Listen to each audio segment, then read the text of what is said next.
Today I'll be sharing a very disturbing story with you guys from within the VTubing community. And despite the fact that it does have a happy ending, it is nevertheless a very harrowing tale. Now, the VTuber in question is named Corinne, and she is from China. And due to that, I couldn't really understand what she was saying in her video, but her voice did seem to be that of a person who has been abducted. So I do believe her story. Now, there was a Redditor which translated what she said into English, which is why I'm able to relate to you guys what happened. And it all started when she was going home during the middle of the night, and she took a back alley because she wanted to go home faster since she was hungry, and she took a more out-of-the-way type of route. Now, as she was going there, some people called out to her, and they said that her IP has been hacked, and they are police officers, so she needs to come with them. And before she could do anything, she found herself in the back of a van, where she did suspect that things aren't going the way they're supposed to go, and sent a message to her family saying that she's in police custody. The men, when noticing that, took away her phone and started supervising her very carefully from that moment forward. And it's this where she definitely realized that things are not okay. Now, they drove her for several hours to a backwater village where they passed her over to a middle-aged woman, which she calls Auntie. And this aunt started ordering her around, giving her different tasks to perform, and she would scream, yell, including beating her several times, and even torturing her when she failed to do the task appropriately. Now, what's interesting is that this VTuber, Corinne, does seem to have a sense of humor and is making fun of a very dark situation by saying that the auntie would smoke often, and she didn't have a problem with her smoking, it's just that she didn't have an ashtray and she would extinguish the cigarettes using her arm. And this is why I genuinely believe her story.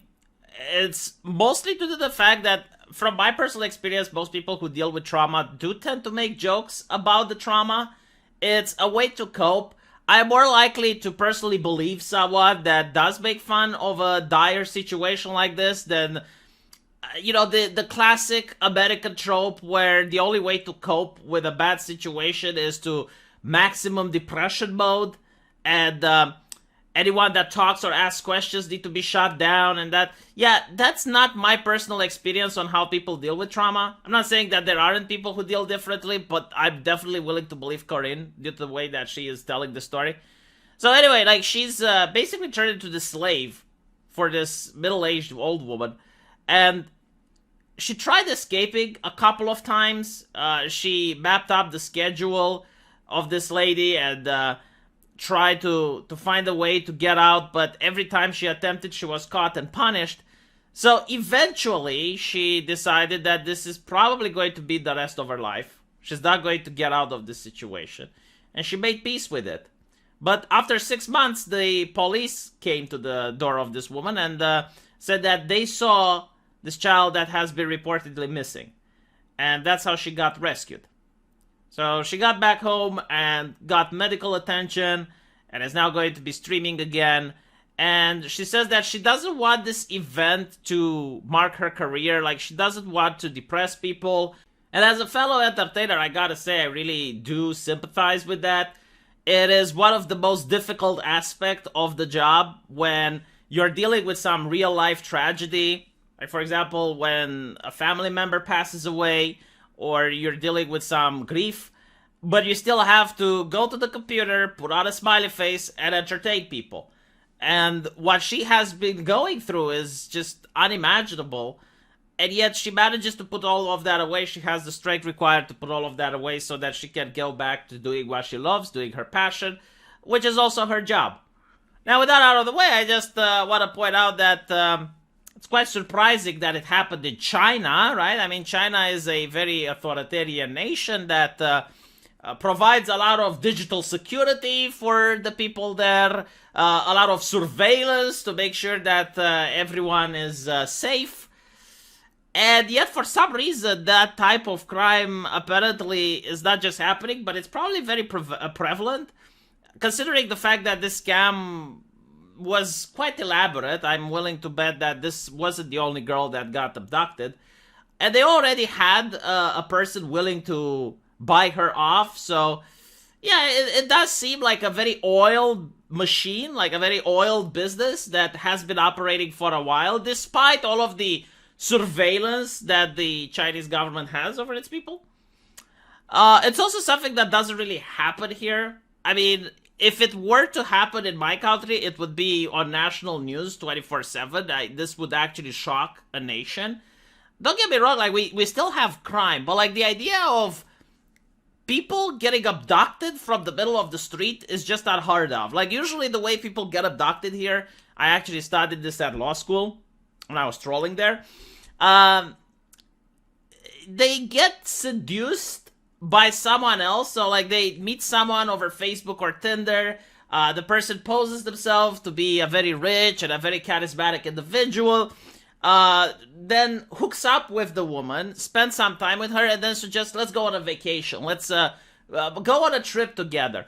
And they travel within the European Union to Spain, to Italy, to another country where once they arrive, they take away that person's passport, the documents of the person, and then they send her off to another handler. So this is something that has happened in my country. I have heard of it. But, like, someone that legitimately that just gets snatched from the street, that doesn't happen. Not to mention, it wouldn't even possibly happen here because the police wouldn't have the authority to just force you in the middle of the night to go in their van. But I guess, like, in China, when someone says, oh, your IP got hacked, you need to come with us to give a statement. Well, that sounds reasonable, which is probably why my grandmother, when I was a little kid, would tell me to be very careful because police officers steal children. So, like, I had this phobia from police officers, which now I understand why my grandmother wanted me to have that. It was due to the fact that police officers would often go in kids' playgrounds and go like, okay, well, tell us what your daddy talks during the house. Tell us what your mommy says. In order to get some information, whether or not your parents are good enough to the Communist Party. So my grandmother tried to get me to be terrified by the cops, so I run away when they happen to go there so that I don't talk to them and I don't tell them the fact that my parents had any counter-revolutionary ideas. Let me know what you guys think, though, and yeah, hopefully this VTuber is going to be fine. I would usually suggest her channel, but she only does videos in Chinese, so I don't think you guys could even listen to her if you wanted to. So yeah, I'll keep you up to date if there's any other developments. Thank you for watching this, and I'll see you guys later. Take care.